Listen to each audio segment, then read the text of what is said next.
And this will be the last one for the day, right? So you guys can breathe easy. Hydroquinone.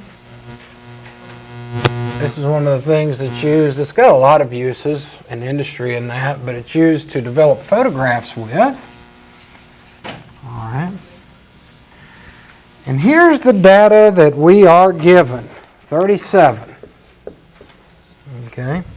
It says that hydroquinone here is an organic compound commonly used. It has a molar mass of, so it has a molecular weight of 110.1 grams per mole.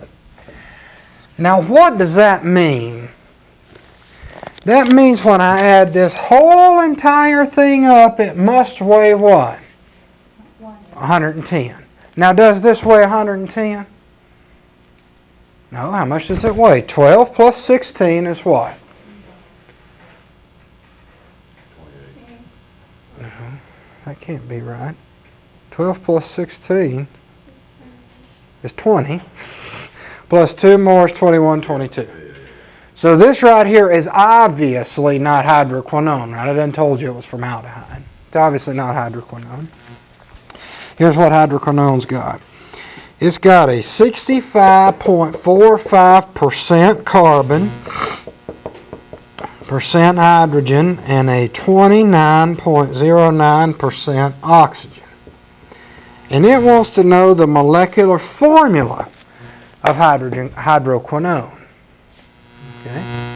Well, the first thing you do is you find out the empirical formula, right? Nothing's changed.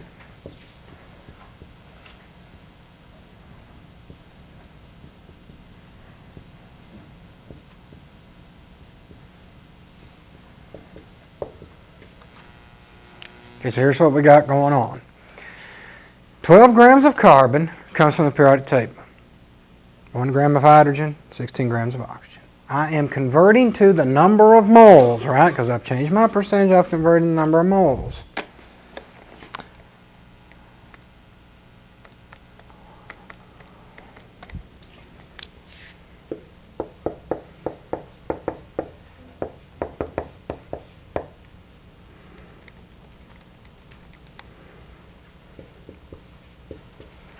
Okay, what's my next step here?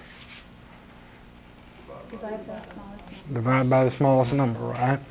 This is divided by 1.818, which is 1. Okay, so 2.99, can I call it 3? 3. So here's what I got. Here is my empirical formula, final answer, the one that I've gotten through the experiment. All right, is going to be C3H3O. Now, is this also my molecular formula?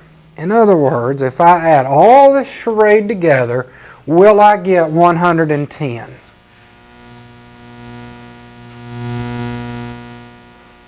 Well, go ahead, type it in. Type it in for me, somebody, and tell me what you're going to get. How much? It'll be more than 36.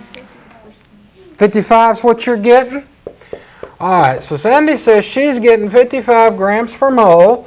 She's telling me that this is a perfect empirical formula, but it ain't my molecular formula. Now, what would I have to do to make this my molecular formula? Double it. Now remember, these are ratios. Now does that mean you can double the carbon but not double everything else? Oh no. If you decide to double, just like Bella suggested, that's a fine idea. And you can make that C6H6O2. Or, what if she wanted to triple it? Could you do that? Sure you could. There ain't nothing wrong with that.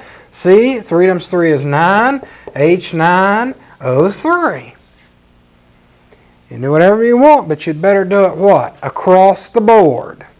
Now, if she tripled it, she would overkill, right? Because what are we shooting for? 110? So add all this up. 6 times 12 plus 6 plus 32 equals. All right. So this right here is its molecular formula. It tells the chemist how it's connected. Now what does hydroquinone look like?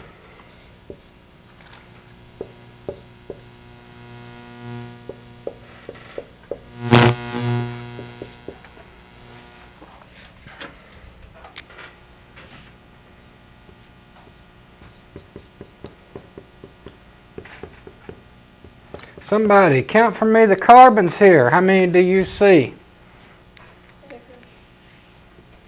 Count for me the hydrogen. Okay, there's 4 blue ones. Count for me the oxygen.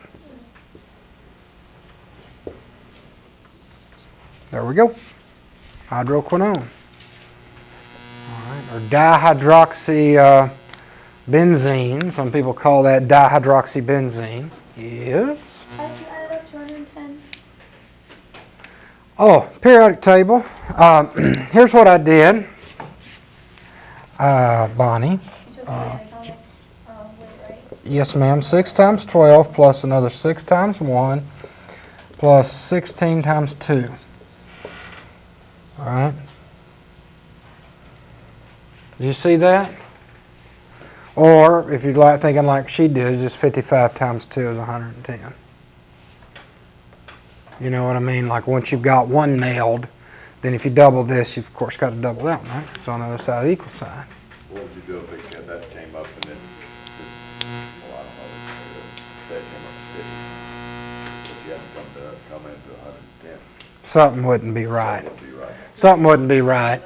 I mean, those things happen in science, but then that's when you got to go back, just like we talked about, run the sample again, and so forth. And a lot of times labs do that too. They will, I don't know if you know how it works or not, but they'll send samples to 2 different labs. Not all the time. It's very expensive to do, but if it's something extremely important, you send a lab to New Jersey, send another lab to Spokane, Washington, you get the results back. If they're the same, that's a good indication. All right. Now, if they're different, that's trouble. All right. Something's going on there. So, and you know, a lot of people think that science is this cut and dry thing. It's not. These questions like John asked, and like we were talking about with Sandy about how she tried this and couldn't make this and tried that and this and that, that's a regular occurrence. And you always have problems. That's one of the things I miss about working in a lab, is every day there's just always some kind of trouble like he's talking about. You should have gotten 55, but you got a 50. And then you got to go figure out what in the hell's happening and all this drama. But anyway. Well, anybody got any questions about 7 so far? All right, well, let's meet then on Wednesday, not tomorrow, at 2 o'clock.